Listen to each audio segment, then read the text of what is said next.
नमस्कार दोस्तों, स्वागत है आप लोगों का हमारे चैनल RGS एकेडमी पर। कहिए, बताइए, हाल चाल सुनाइए, कैसे हैं? बढ़िया हैं, मज़े में मस्त। बाकी पेडोगॉजी पेडोगॉजी की एक ऐसी क्लास, एक बेहतरीन क्लास बाल्यावस्था पे आपको मिलने जा रही है। तैयार हो जाइए, सीटेट वाले, सुपर टेट वाले और टेट वाले, जितने भी आप लोग हैं, बी रेडी। एक महत्वपूर्ण क्लास मैंने बाल्यावस्था पे एक क्लास पूरी कर दी है। अब सेकंड क्लास में हम लोग चलेंगे, ठीक है। बाल काल भैया भाग दो। कुछ फैक्ट है और कॉन्सेप्ट है, सबको क्लियर करना है हमको, सब क्लियर कर देंगे। हालांकि बाल्यावस्था पे मैं 3 वीडियो बनाऊंगा। मेरे वीडियो लंबे जाते हैं लेकिन कॉन्सेप्चुअल जाते हैं, ज़्यादा से ज़्यादा समझाने का प्रयास करता हूँ, इसलिए वीडियो लंबे चले जाते हैं। तो इससे मजबूर होइए, वीडियो को देखिए, आपकी समझ में आ जाएगा कि आपको क्या बेहतरीन मिल रहा है, ठीक है। तो बाल्यावस्था में मैंने कौन कौन सी एज किस नाम से, उपनाम से बोला जाता है, ये सारी चीज़ें मैंने बता दी थी। 1-2 पॉइंट छूटे, मैंने कहा कि कुछ पॉइंट जो छूटते हैं उसको मैं दूसरी क्लास में क्लियर कराता हूँ। जैसे बाल्यावस्था को स्फूर्ति की एज कहा जाता है, स्फूर्ति की अवस्था, ठीक है। स्फूर्ति की अवस्था जिसे हम अंग्रेजी में कहते हैं स्मार्ट एज, ठीक है। स्फूर्ति की अवस्था कौन सी होगी? तो तुरंत आप ऑप्शन मारिए कि बाल्यावस्था स्फूर्ति की अवस्था होती है। उसका रीजन क्या होता है? बालक जो है विद्यालय में प्रवेश करता है, टोली बनाता है, मैंने सारी चीजें कंफर्म कर दी हैं। टोली बनाता है, दोस्तों के साथ रहता है, खेलता कूदता है, तो उसके वस्त्र गंदे होते हैं, हाँ। खाता पीता है, घूमता है, टहलता है, तो साफ सफाई पे थोड़ा कम ध्यान देता है। इजी टू मोड हो जाएगी, ठीक है ना। साफ सफाई, या इसको आप कहते हो अस्वच्छता।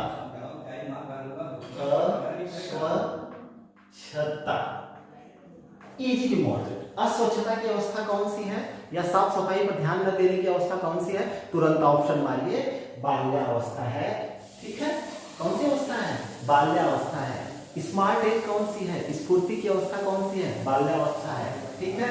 गंदी अवस्था, थोड़ा सा मैं गंदी अवस्था जिसको बोलते हैं डर्टी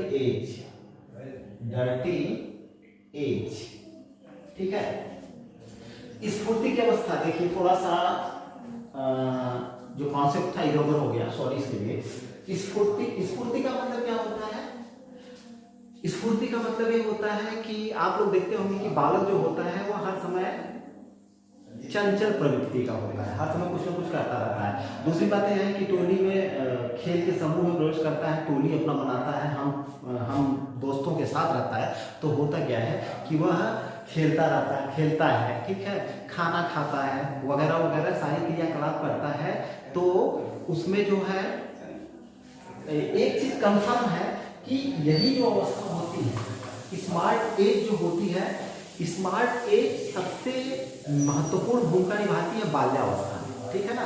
जितनी स्फूर्ति बाल्यावस्था में देखने को मिलती है उतनी स्फूर्ति किसी भी अवस्था में देखने को नहीं मिलती है। इसका रीजन क्या है? इसका रीजन ये है कि इस अवस्था में बालक सभी प्रकार के क्रियाकलापों में भाग लेता है, ठीक है।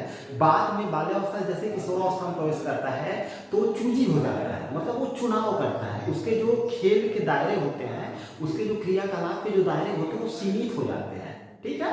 तो उसकी स्फूर्ति कुछ सीमित एरियो में चलती है, क्षेत्रों में चलती है। लेकिन बाल्यावस्था में उसका दायरा विस्तृत होता है, खेल का दायरा विस्तृत होता है, ठीक, क्रियाकलाप का दायरा विस्तृत होता है, इसलिए उसकी स्फूर्ति अधिक होती है, ठीक है ना। तो इसीलिए इसको स्मार्ट एज बोला जाता है, स्फूर्ति की अवस्था। दूसरा गंदी अवस्था क्यों बोला जाता है?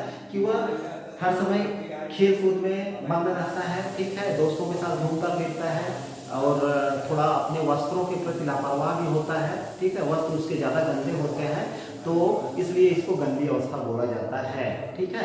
अब इजी टू मॉडरेट में अगर पूछे कि अस्वच्छता की अवस्था कौन सी है, ठीक है, लापरवाही की अवस्था कौन सी है, ठीक है, लापरवाही की अवस्था कौन सी है? इजी टू मॉडरेट क्वेश्चन करने मतलब इजी टू मॉडरेट पढ़ने का प्रयास करिए। लापरवाह सबसे ज्यादा बालक बाल्यावस्था में होता है, ठीक है। लापरवाही के कारण ये वस्त्रों को गंदा करता है, ठीक है। स्वच्छता पर विशेष ध्यान नहीं देता है, हम लोगों को उसको बहुत कुछ सिखाना पड़ता है, बताना पड़ता है। तो स्मार्ट एज स्फूर्ति की अवस्था और डर्टी एज, ये VIMP है, इसको आप भूलिएगा मत, ठीक है ना। इसी को हम इजी टू मॉडरेट कर सकते हैं, लापरवाही की अवस्था, या इसको हम कर सकते हैं अस्वच्छता की अवस्था। एक और अवस्था होती है जो बाल्यावस्था से संबंधित है, जिसको हम कहते हैं हठ या जिद की अवस्था, ठीक है। ये बहुत ही IMP फैक्ट है। बाल्यावस्था में ही बालक हठी और जिद्दी होता है, ठीक है। उसको जो चीज पसंद आ जाती है उसको वह लेने का प्रयास करता है, माँ बाप से हट जिद करता है।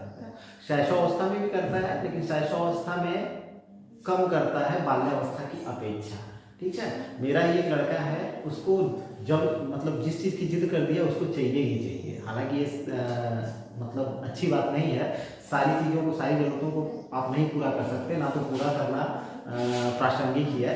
तो लेकिन बालक जो है हठी और जिद की अवस्था में होता है, बाल्यावस्था में, ठीक है। तो अगर क्वेश्चन करें कि हठ या जिद की अवस्था कौन सी होती है, तो आपका तुरंत ऑप्शन चला जाएगा कि भैया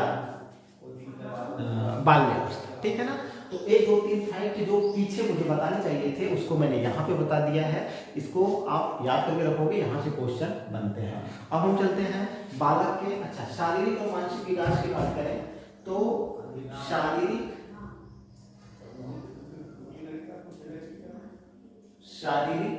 और मानसिक विकास,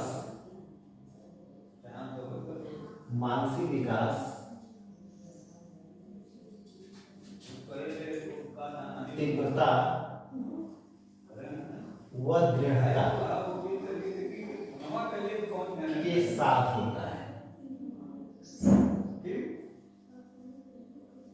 ठीक है। लेकिन अस्थायित्व देखा जाता है, उसके शारीरिक और मानसिक विकास में अस्थायित्व देखा जाता है। ये वाला फैक्ट आपको कंफर्म करना है। कैसे कंफर्म करोगे आप लोग कि शारीरिक और मानसिक विकास जो होता है, मानसिक विकास जो होता है वह तीव्र होता है, ठीक है। अब इसको मैं क्लियर करूंगा थोड़ा सा आगे चल करके, लेकिन तीव्रता से ज्यादा उसमें दृढ़ता देखी जाती है। क्या देखी जाती है? दृढ़ता देखी जाती है, यानी कि मजबूती ज्यादा होती है, उसके शारीरिक और मानसिक विकास में मजबूती ज्यादा देखी जाती है, जिसको आप कहते हो परिपक्वता। शारीरिक विकास भी होता है, मानसिक विकास भी होता है, दोनों होता है, लेकिन उसमें वह विकास जो जाता है, विकास की जो दिशा होती है वह दृढ़ता और परिपक्वता की तरफ होती है, ठीक है। तो ये वाला फैक्ट भी IMP है। अब अगर हम शारीरिक विकास की, सिर्फ शारीरिक विकास की अगर बात करें तो शारीरिक विकास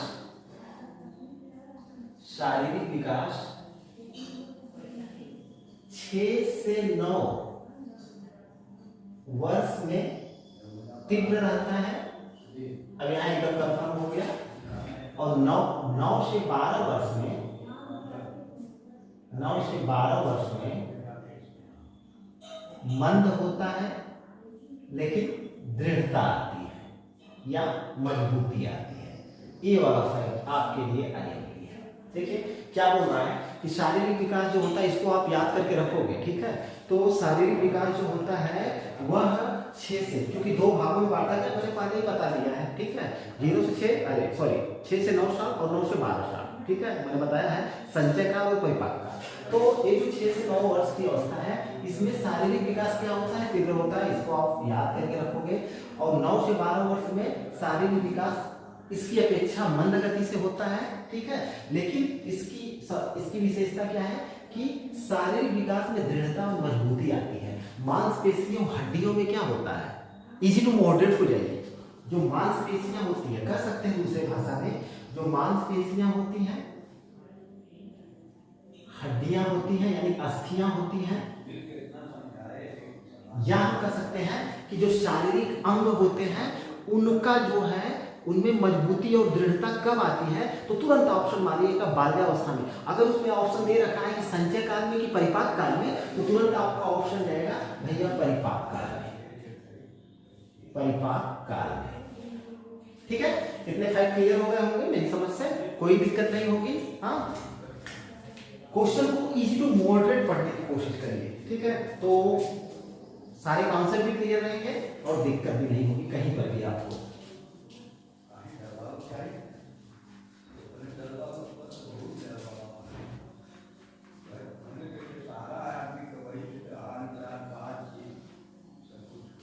अच्छा, अब थोड़ा सा शारीरिक विकास को देख लेते हैं भैया कि शारीरिक विकास कैसे होता है उसका ना, कैसे कितने सेंटीमीटर वगैरह वगैरह, क्योंकि एग्जाम में यहाँ से क्वेश्चन आए हुए हैं तो एक देखते हैं इसको हम।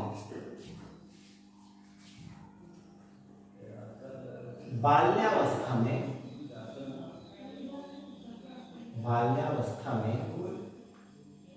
प्रतिवर्ष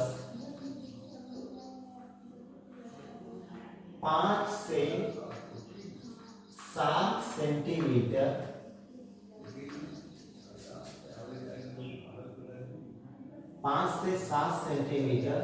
की गति से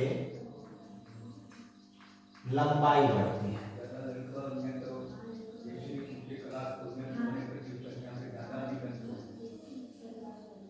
ठीक है, बहुत वीआईएमपी फैक्ट है। अगर पूछता है कि बाल्यावस्था में पर वर्ष यानी 6 से 12 वर्ष तक चलता है ना, तो प्रति वर्ष क्या होता है, लंबाई कैसे बढ़ती है, तो 5 से 7 सेंटीमीटर के बीच लंबाई बढ़ती है। ठीक है, अब इसको हम थोड़ा सा और क्लियर करना चाहेंगे। ठीक है, अगर हम WHO की बात करें तो एक एवरेज निकाला गया है कि लड़की की जो लंबाई होती है, लड़की की लंबाई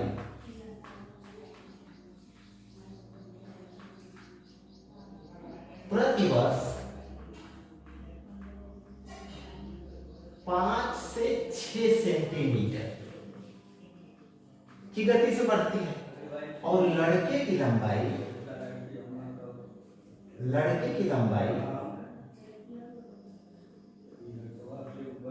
प्रतिवर्ष 5 से 7 सेंटीमीटर की गति से बढ़ती है। एक माइनर सा डिफरेंसेज है, हालांकि हम थोड़ा अंदर चले गए हैं। देखिए, अगर एक एवरेज निकालते हैं कि बाल्यावस्था में चाहे लड़का हो या लड़की हो, उसकी लंबाई प्रतिवर्ष 5 से कितने सेंटीमीटर की गति से बढ़ती है, तो ऑप्शन आपका रहेगा 5 से 7 सेंटीमीटर की गति से बढ़ती है। ठीक है, अब अगर हम वैज्ञानिक दृष्टिकोण से देखते हैं, लंबाई की बात करते हैं, तो लड़की की लंबाई प्रतिवर्ष पूरे बाल्यावस्था में 5 से 6 सेंटीमीटर की गति से बढ़ती है। यहाँ देखिए, यानी कि लगभग 1 सेंटीमीटर की कमी देखी जाती है। ठीक है, यानी लड़के की लंबाई 5 से 7 सेंटीमीटर और लड़की की लंबाई 5 से 6 सेंटीमीटर की गति से बढ़ती है। ठीक है, तो अगर लड़की की लंबाई और लड़की की लंबाई में अंतर देखा जाए तो ये अंतर आपको देखने को मिल जाता है। ठीक है, लेकिन बाल मनोवैज्ञानिक क्या बोलते हैं, बाल मनोवैज्ञानिकों के अनुसार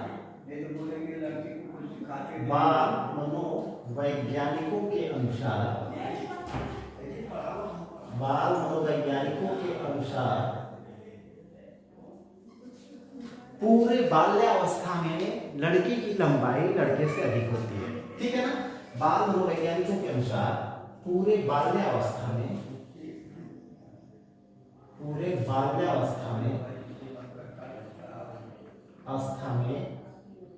लड़की की लंबाई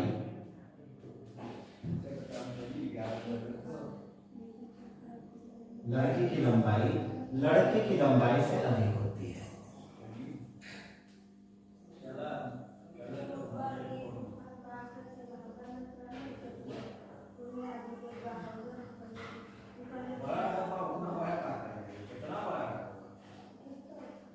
हो गया कंफ्यूजन? अगर हम साइंटिफिक दृष्टिकोण से देखते हैं तो वो देखिए माइनर सा डिफरेंसेज है, वहां से क्वेश्चन आपको क्या निकल करके आता है कि लड़के की लंबाई लड़की से ज्यादा होगी, लेकिन बाल मनोवैज्ञानिकों के अनुसार पूरे बाल्यावस्था में यानी 6 से 12 वर्ष की आयु में लड़की की लंबाई लड़के से अधिक होती है। तो साइकोलॉजी आप पेडागोगी पढ़ रहे हैं तो आप इसको टिक करेंगे कि पूरे बाल्यावस्था में क्या होगा, ऐसा एवरेज आप निकाल के रखोगे कि लड़की की लंबाई लड़के की लंबाई से अधिक होती है। अब देखते हैं कि पूरे बाल काल में, ठीक है, लड़का हो या लड़की हो, दोनों की लंबाई में कितनी वृद्धि होती है, इसको देखते हैं। पूरे बाल्यावस्था में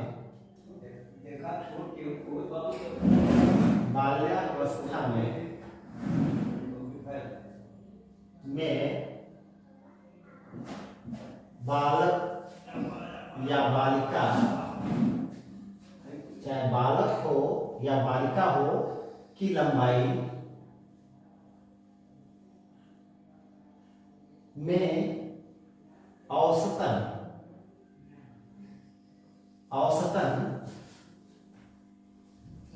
यहां लिख लेते हैं 30 से 42 सेंटीमीटर की वृद्धि होती है।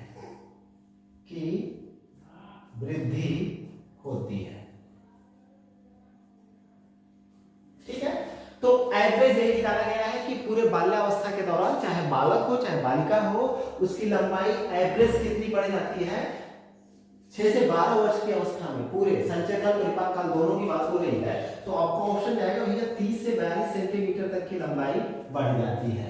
ठीक है, अच्छा वजन की अगर बात करें तो वजन में भी डिफरेंसेज है। एक चीज वजन में आप ध्यान रखिए कॉमन सा कि लड़की का वजन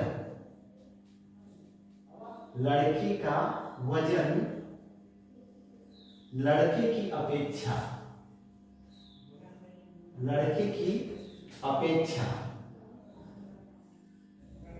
अपेक्षा कम होता है। ठीक है, या हम बोल सकते हैं कि कम बढ़ता है। ठीक है, ये वाला फैक्ट आईएमपी है। वजन की अगर बात करें तो लड़की का जो वजन होता है वो लड़के की अपेक्षा थोड़ा सा कम गति से बढ़ता है, थोड़ा सा कम होता है या थोड़ा सा कम गति से बढ़ता है, दोनों फैक्ट आईएमपी है। अगर हम एवरेज वजन की बात करें, एवरेज 6 से पूरे 12 साल की उम्र में, ठीक है, पूरे बाल्यावस्था में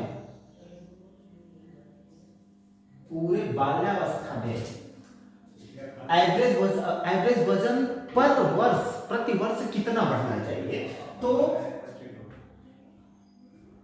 वजन प्रति वर्ष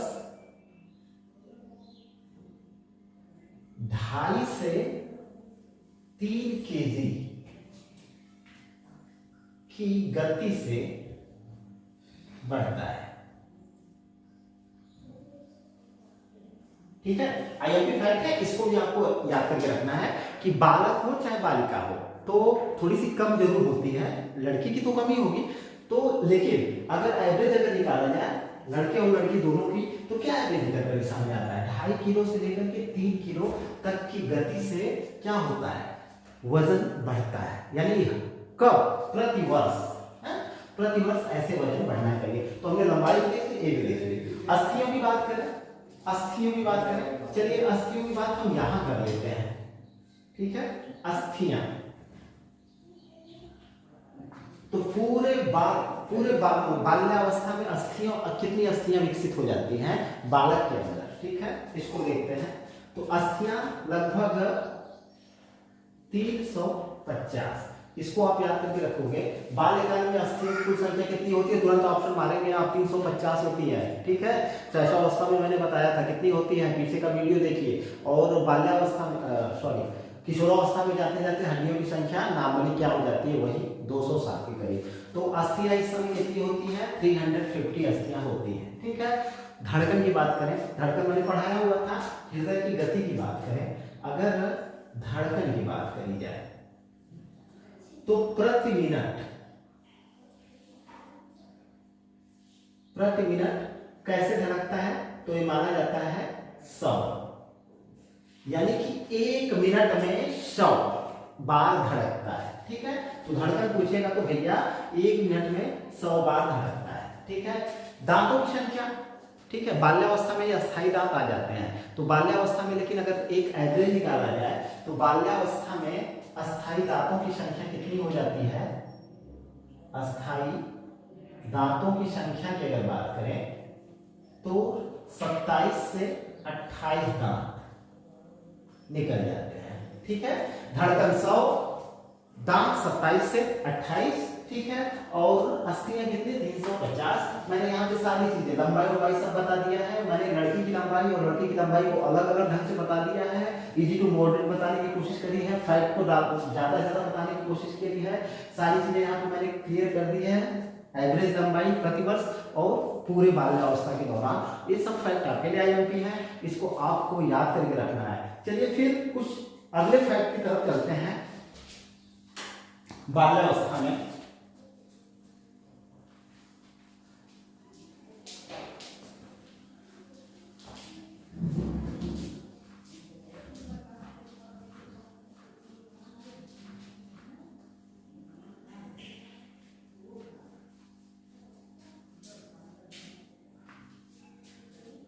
बाल्यावस्था में देखिए सकारात्मक प्लस नकारात्मक दोनों प्रवृत्तियों का विकास होता है। तो कुछ नकारात्मक प्रवृत्तियां भी विकसित होती हैं। सकारात्मक प्रवृत्तियों पर चलेंगे, लेकिन पहले नकारात्मक प्रवृत्तियों की बात कर लेते हैं, क्योंकि मैंने बताया था पिछले वीडियो में, देखिए वास्तविकता और वास्तविकता भी थोड़ा झूलता है वो, और कई लोगों के संपर्क में आता है, बालकों के संपर्क में आता है, तो कई सारी चीजें वो सीख लेता है। कुछ नकारात्मक चीजें उसके अंदर विकसित हो जाती हैं। जैसे अगर बात करें झूठ की, तो झूठ बोलने लगता है, ठीक है ना। फरेब की भावना भी उसके अंदर आने लगती है। अब एक प्रभाव पड़ता है जब वो समाज में आता है तब, ठीक है। तो अच्छे प्रभाव और बुरे दोनों प्रभाव पड़ते हैं। तो अगर पूछे कि झूठ की अवस्था कौन सी होती है, तो आप ऑप्शन बाल्यावस्था ही मारेंगे, ठीक है। झूठ की अवस्था भले उसमें किशोरावस्था हो, हालांकि झूठ तो आदमी कोई भी बोल सकता है, चाहे किशोरावस्था में चाहे युवावस्था में। बहुत से किशोर हैं जो दम पे दम झूठ बोलते हैं। और खासकर एक चीज देखा गया है कि एक हालांकि उसको हम किशोरावस्था में जाकर पढ़ेंगे, लेकिन बाल्यावस्था में भी एक बहुत ही बुरी प्रवृत्ति आज के समाज में देखी जा रही है, नशे की एक प्रवृत्ति देखी जा रही है। तो अगर जानते हैं सबसे, अगर बालक, मान लीजिए बालक की बात करें, सबसे ज्यादा झूठ कौन बोलेगा पता है? कौन बोलेगा? नशे का आदी बालक, नशे का आदी बालक। अगर किसी बालक को नशे की लत लगी हुई है, ठीक है, तो वह सबसे ज्यादा झूठ बोलेगा अन्य बालकों की अपेक्षा, ठीक है। उसके कई रीजन है, आपको समझाने की जरूरत नहीं है, आराम से आप समझ गए होंगे, ठीक है। चलिए एक फैक्ट देखते हैं बाल्यावस्था से। सामाजिक व नैतिक गुणों के विकास की प्रारंभिक अवस्था,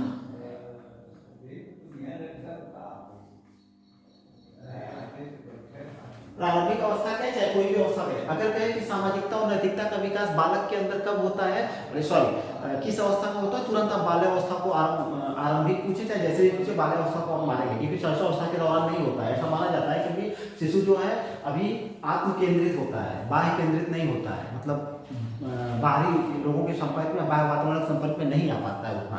तो इसलिए सामाजिक और नैतिक गुणों के विकास की प्रारंभिक अवस्था या अवस्था कौन सी होगी?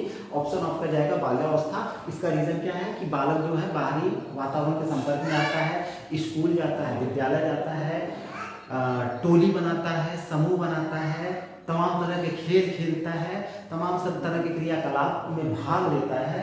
तो क्या होता है, उसके अंदर सामाजिक और नैतिक गुणों का विकास होता है। और सामाजिक और नैतिक गुणों के विकास की अगर बात करी जाए तो उसमें महत्वपूर्ण भूमिका निभाते हैं माता पिता, ठीक है, प्लस शिक्षक,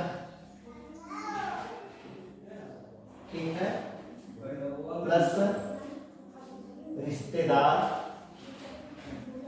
या संबंधी, प्लस समाज, ठीक है।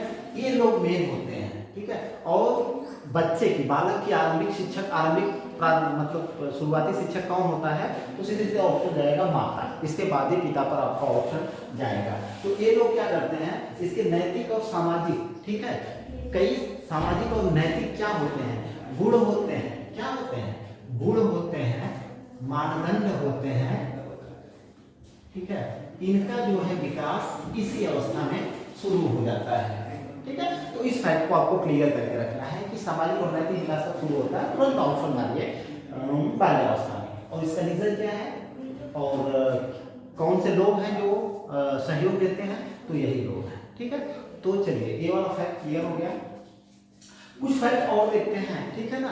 जैसे 6 से 12 वर्ष की अवस्था में कुछ विशेष चीजें विकसित होती हैं बालक के अंदर, ठीक है। जैसे 7 वर्ष की अवस्था, 8 वर्ष की अवस्था, 9 वर्ष की अवस्था है, 10 वर्ष की अवस्था में क्या विशेष गुण विकसित हो जाते हैं बालक के अंदर, इसको हम देखते हैं, ठीक है। प्रायः 7 वर्ष का बालक, 7 वर्ष का बालक वस्तुओं में अंतर, वस्तुओं में अंतर व वास्तविकता, अवास्तविकता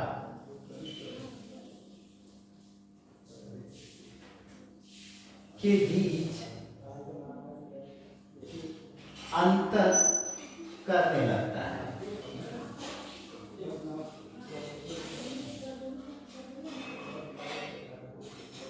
ठीक है, पहले फैक्ट लिख लें। 8 वर्ष का बालक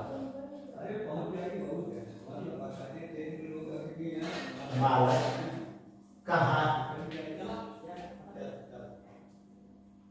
कथा सॉरी कथा नहीं कहानियां सुनाना, संगीत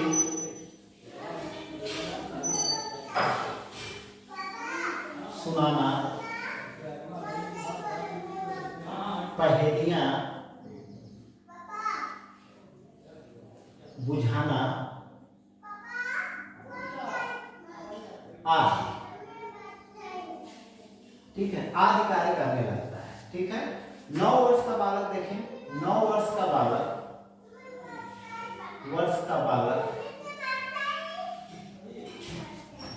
समय का ध्यान जानना, दिन तिथि महीना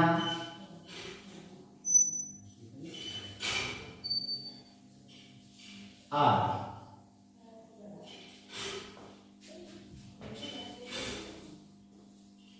को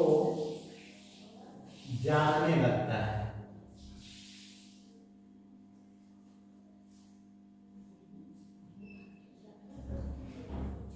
ठीक है, अच्छा देखिए, ये 2-3 विशेषताएं इसको हमको क्लियर करके रखना है। प्राय 7 वर्ष का बालक, ऐसा साइकोलॉजी बाल वैज्ञानिक बोलते हैं कि 7 वर्ष के जो बालक होते हैं उनके अंदर क्या विशेषताएं आ जाती हैं, वस्तुओं में अंतर करना सीख जाता है, वस्तुओं में अंतर करता है। अब इसको मैं जब अरस्तु के सिद्धांत को पढ़ाऊंगा तो वहां पे एकदम क्लियर करा दूंगा, तो सिद्धांत को हम अलग लेकर के चलेंगे। वस्तुओं में अंतर करना और वास्तविकता और अवास्तविकता के बीच में अंतर करना, क्या चीज वास्तविक है और क्या अवास्तविक है, ठीक है ना, क्या सत्य है क्या झूठ है, इसको आप कह सकते हो क्या सत्य है और क्या झूठ है, इसके बारे में जानना शुरू कर देता है, समझना शुरू कर देता है। किस वर्ष की अवस्था में? ऑप्शन जाएगा आपके लगभग 7 वर्ष की अवस्था में। बालक 1 साल और बड़ा होता है, 8 वर्ष की अवस्था में जाता है, तो उसके अंदर कौन सी चीजें विशेषताएं गुण विकसित होते हैं? 8 वर्ष का बालक कहानियों को सुनाने लगता है। उससे पहले शैशवावस्था में या उससे पहले बाल्यावस्था में, जो 6 साल का समय है, हम कह सकते हैं शैशवावस्था में बालक कहानियों को सुनाता नहीं, कहानियों को सुनता है, ठीक है। अगर पूछे कहानियां सुनाने की अवस्था कौन सी होती है, तुरंत इजी टू मॉडरेट हुई बाल्यावस्था, ठीक है।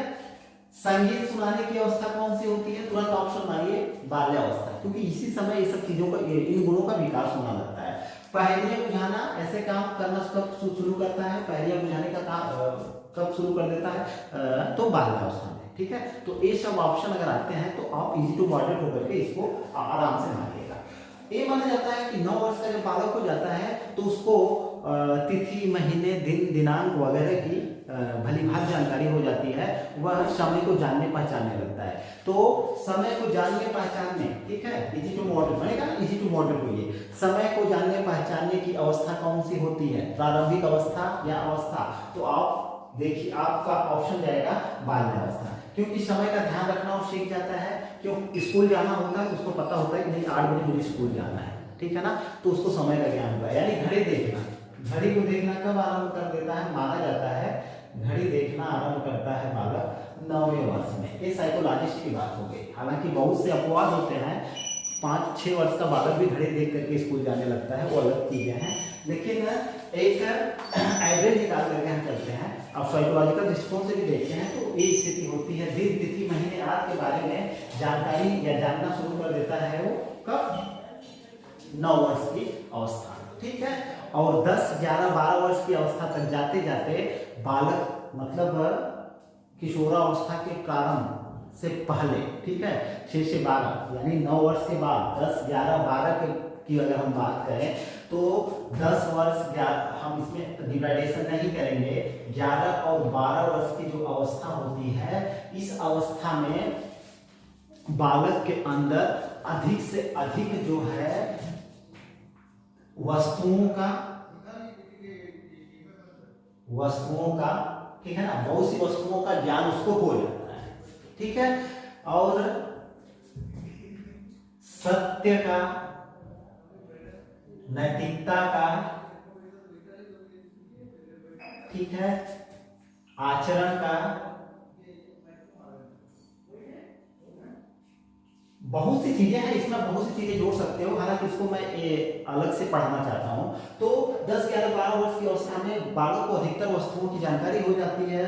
सत्य, नैतिकता, सामाजिकता और आचरण के बारे में उसको जानकारी हो जाती है इस अवस्था, ठीक है। हालांकि ये विकास निरंतर, अभिवृद्धि और विकास एक साथ चलते हैं, लेकिन एक समय बाद अभिवृद्धि तो रुक जाती है, लेकिन विकास लगातार चलता रहता है। तो बाल्यावस्था में जो ये विकास हुए हैं, जिन गुणों का विकास हुआ है, इनमें परिमार्जन होता रहता है बाल्यावस्था में, ठीक है ना।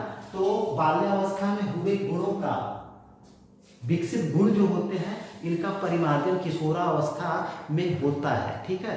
तो किशोरावस्था में इसको पढ़ लेंगे। अगर क्वेश्चन करें कि बाल्यावस्था में विकसित गुणों का परिमार्जन कहाँ होता है, तो किशोरावस्था में होता है, ठीक। और उसमें बहुत सी चीजें जुड़ती रहती है, वो तो जिंदगी भर जुड़ती रहती है, लेकिन परिमार्जन अधिकतर जो है कहाँ होता है, किशोरावस्था में होता है। तो ये सारी चीजें आपको याद करके रखना है, ठीक है ना। एक चीज और यहाँ पे आप कर सकते हो, मैं यहीं से क्लियर कर दूं।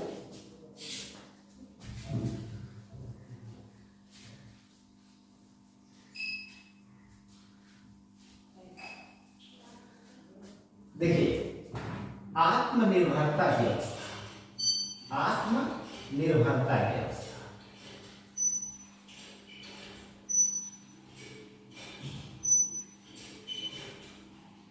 अब आत्मनिर्भरता का मतलब आप लोग नौकरी से मत लगा लीजिएगा, ठीक है ना, व्यापार धंधे से मत लगा लीजिएगा। आत्मनिर्भरता का मतलब क्या होता है कि बालक के अंदर जो है एक बहुत सी चीजों के लिए, जैसे शैशवावस्था में अपने माता पिता पर डिपेंड था, अब डिपेंड नहीं है। जैसे उसको जो है वस्त्र खाना है तो माता से मांग लेगा, खा लेगा, ठीक है, या ऐसा हो सकता है कि निकाल के खा लेगा, ठीक है, बाल्यावस्था में। लेकिन शैशवावस्था में माँ उसको खिलाती है, निकालती भी खिलाती भी है। वस्त्र की बात अगर करें तो शैशवावस्था में जहाँ वस्त्रों के लिए पूरी तरह से माता पिता पे डिपेंड था। कहने का मतलब क्या है कि उसको माँ वस्त्र पहनाती थी, तैयार करती थी। अब बालक अपने से वस्त्र पहनना शुरू कर देता है, शूज जूते पहनना शुरू कर देता है, अपने बैग को संभालना शुरू कर देता है, ठीक है। तो इसको कहते हैं आत्मनिर्भरता की अवस्था, ठीक है। तो आत्मनिर्भरता की अवस्था कौन सी है, तो ऑप्शन मारेंगे बाल्यावस्था, ठीक है। अच्छा, एक चीज और, पर प्रेम की भावना का विकास। इसकी एक विशेषता और भी है कि पर प्रेम की भावना का विकास,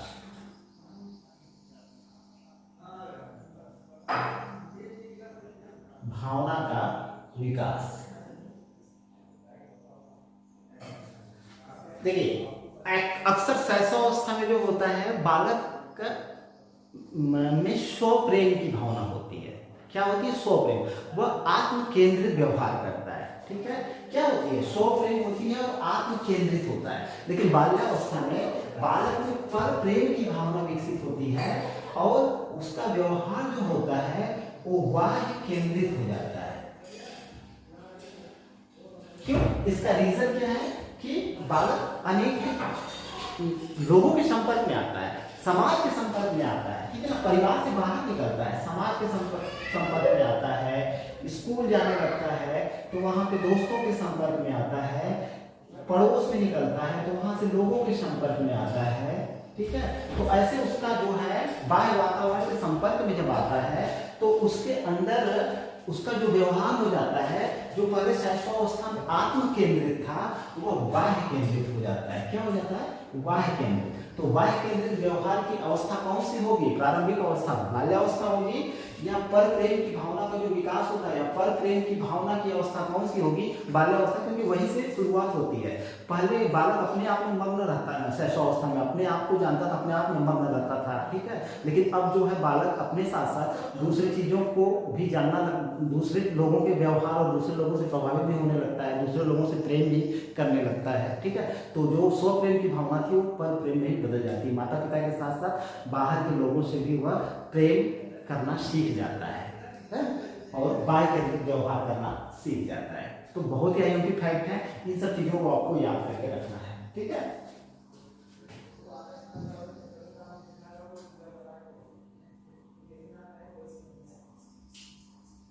अच्छा, मस्तिष्क की एक बात पॉइंट छूटा हुआ था, मस्तिष्क का विकास लगभग 95% हो जाता है, ठीक है। किशोरावस्था तक जाते जाते संपूर्ण हो जाता है, लेकिन बाल्यावस्था में जाकर के मस्तिष्क का विकास कितना होता है? ऑप्शन आप मारिए, 95% मस्तिष्क का विकास हो जाता है, ठीक है। ये चीज हो गई मतलब मस्तिष्क के विकास की। मांसपेशियों की बात करें, मांसपेशी की अगर बात किया जाए तो हम लोगों ने देखा था कि शैशवावस्था में क्या था, कितने परसेंट मांसपेशियां विकसित हो रही थी? 25% तक, ठीक है। लेकिन बाल्यावस्था में 35% तक मांसपेशियां विकसित हो जाती हैं बाल्यावस्था में जाकर के, ठीक है। तो बाल्यावस्था से ये चीजें रही जो बहुत ही आईएमपी है। ये सेकंड चैप्टर था मेरा बाल्यावस्था का। वीडियो को शेयर करिए, लाइक करिए, सब्सक्राइब करिए और सीडीपी की एक बेहतर क्लास आपको मिलेगी इजी टू मॉडरेट कॉन्सेप्ट के साथ और प्लस नए तथ्यों के साथ, ठीक है। तो चलिए अब एक अगला वीडियो बनाऊंगा, थर्ड वीडियो बनाऊंगा बाल्यावस्था पे, जिसपे और चीजों पर डिस्कस किया जाएगा, जिसमें अरस्तु का सिद्धांत है, ठीक है, कार्य कारणता का सिद्धांत है। जैसे कि यही एक अवस्था होती है जब बाल्यावस्था में ही मैंने पीछे पढ़ा दिया है कार्य कारण, किसी भी चीज को कार्य और कारण से जोड़ करके देखना प्रारंभ करता है। मैंने मूर्त चिंतन की अवस्था उसको पढ़ा दिया है, किसको कहा जाता है, तार्किक चिंतन की अवस्था क्या है, किसको कहा जाता है, मैंने इन सब चीजों को पढ़ा दिया वहां पर भी, ठीक है। तो पिछला वीडियो देखिएगा, उसमें सारी चीजें क्लियर है। अब यहाँ पे मैंने कुछ चीजें क्लियर करवा दी है। अब मिलते हैं नेक्स्ट वीडियो में, थर्ड वीडियो में बाल्यावस्था से संबंधित आईएमपी फैक्ट के साथ, इजी टू मॉडरेट और नए तथ्यों के साथ, ठीक है।